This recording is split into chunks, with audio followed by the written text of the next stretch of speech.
Ladies and gentlemen, welcome back to my channel. My name is Catherine. For the new members, kindly hit the subscription button and touch the notification bell. In Catherine's channel, we discuss issues to do with security, violence, terrorism, gender, and another pressing aspect that is facing the global south, that is the African countries. For my continued supporters, I highly appreciate your support, your suggestions, and your feedback. Kindly remember to give this video a thumbs up and share it among your platforms. So, in today's discussion, the focus is on the Taliban takeover of Afghanistan. As we all know, the American troops have already withdrawn from Afghanistan, and therefore, the Taliban has taken over, controlling all the cities, the streets, and everything in the country. The question is, what is the future of Afghanistan, and what is the future of politics and relations in the international arena with Taliban taking over Afghanistan? And I want us to look at this from this particular angle. Taliban is known for fairly strong and strict culture and laws, and most of their laws are very discriminatory, especially on the women.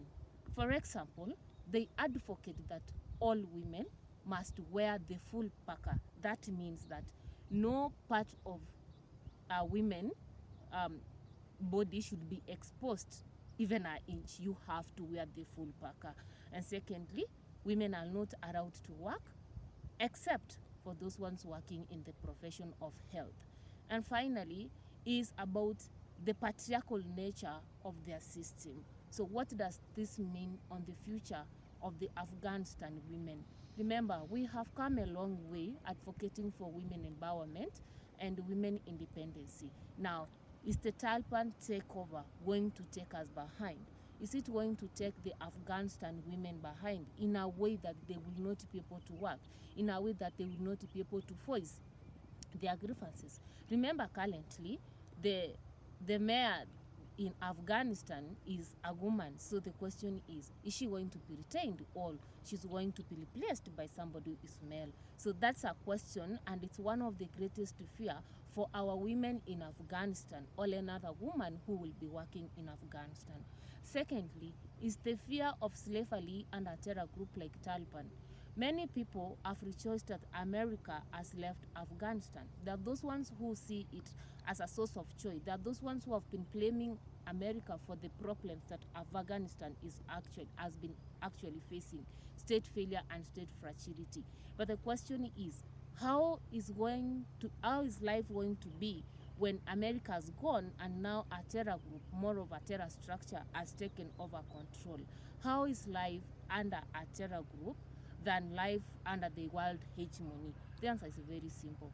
Terror groups cannot be equated to any form of dictatorial government in this world.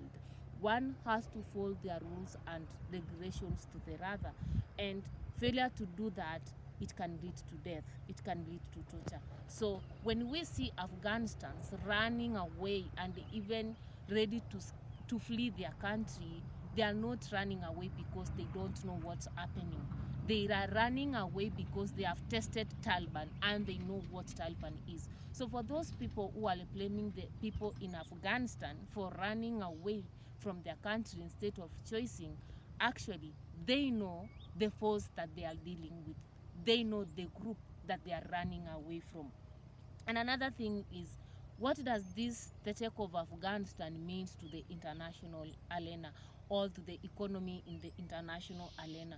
Remember, there are several countries that have been trading to Afghanistan, and it is not known that this takeover by Taliban, whether it's going to maintain these relations and this trade.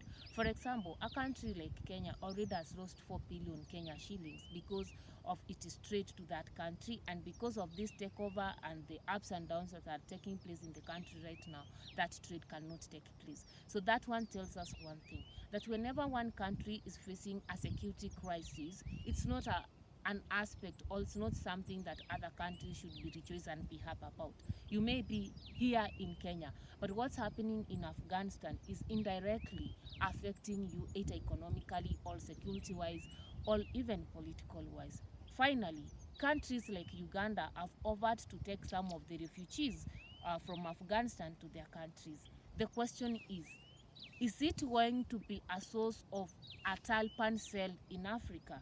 And I'm asking this because as the Afghanistan non-combatant citizens are running away, we do not know whether some Taliban supporters are also joining this move, and when they come to these African nations, they establish their Taliban cells and they start having branches, just like Al-Qaeda had branches. Now we have even Al-Shabaab in Somalia. And what does that mean? If in the wrong land, a Taliban cell is going to be created in a country, for example, like Uganda. Already, Al-Shabaab is a problem in East Africa. What will be the issue, or what will be the situation where we have two terror groups in one region, that is East Africa? So mine is a call to everybody outside there, to the relevant authorities, that even when we are giving out refugees to other countries, let's do proper screening of all the asylum seekers who are coming to other regions like Africa, East Africa, West Africa, or another country like in the Europe and so forth. Because as the non-combatants are running away, it is a chance for also the Taliban supporters to move out and establish bases in different places. Because by the end of the day, the so-called destruction that the Americans are said to have caused in Afghanistan, Taliban must revenge it. And revenging it means destroying all their allies that are associated with America and all American bases and investments across the world. So that means that they must have failures Taliban shells across the world. And therefore, security begins with everybody. Security begins with me and you. So as the government agents are receiving asylum seekers, as the government agents are going to pass policies concerning citizens and the situation in Afghanistan, let's look at Taliban as a force that we are dealing with, a force that must be controlled and a force that must be watched, because by the end of the day, a slight mistake may lead to an expansion of Taliban. Thank you so much. Stay tuned and let's meet next time for another video. Thank you so much.